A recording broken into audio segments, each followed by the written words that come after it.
अस्सलामु अलैकुम वरहमतुल्लाहि वबरकात। मैं साजिद हुसैन tabassaum जाम के चीमा तहसील डस्का ज़िला सियालकोट का मैं रहने वाला हूँ। बज़्म आशिक़ान मुस्तफ़ा का मशकूर ममनून हूँ जो मुकाबला हुस्न नात मुनक़्क़िद कर रहे हैं। मेरी दिली दुआ है कि अल्लाह ताला इनकी तौफ़ीक़ात खैर में और उनकी काविशों को मंजूर मकबूल फ़रमाए और इनको दिन दुगनी रात चौगनी तरक्की अता फ़रमाए, आमीन। मैं रूमिया कश्मीर आरफ़ खड़ी मियां मोहम्मद बख्श का कलाम पढ़ने की सआदत हासिल कर रहा हूँ। तमाम हज़रात का मशकूर हूँ जो हमारी वीडियोस को देख रहे हैं और पसंद फरमा रहे हैं।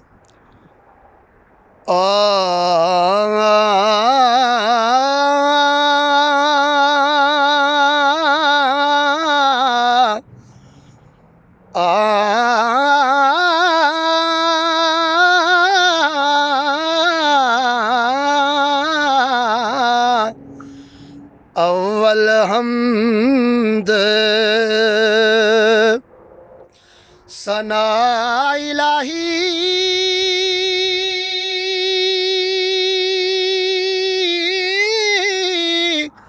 ते जो मालिक हर दा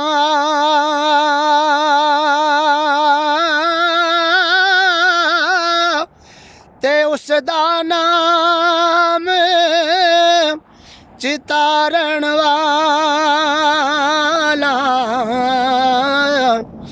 ते हर मैदान नहदा उस दा नाम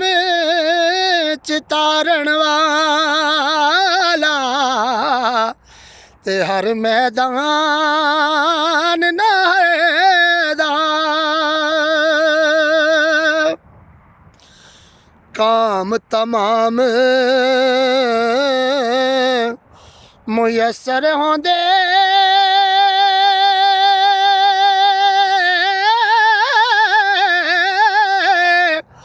ते नाम ओदा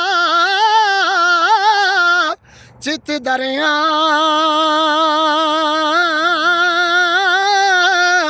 ते रहमो सुके सावे करेदा ते कहरों साड़े हरे रहमो सुके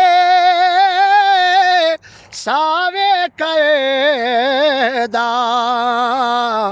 ते कहरों साड़े हरे ते जे ओ कहरे कमावण लगदा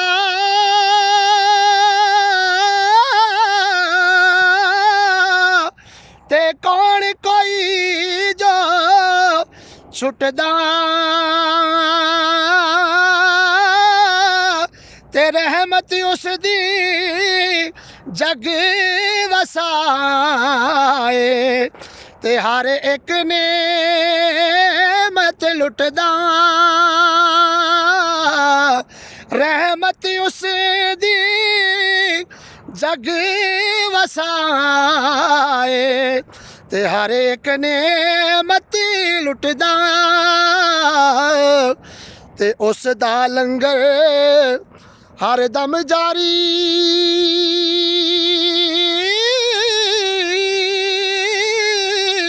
ते खावे खलकत सारी ते रोज़ी किसे दी बंद नहीं करेदा बंदा लख करे बदकारी रोज़ी किसे दी बंद नहीं करेदा बंदा लख करे बदकारी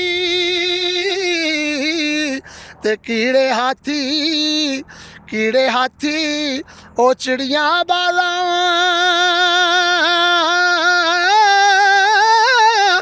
ते सबना दा रखवाला हर एक ताई और रिज़्क़ पूछावे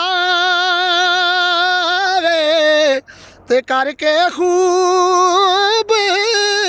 संभाला हर एक ताई और रिज़्क़ पुछावे ते करके खूब संभाला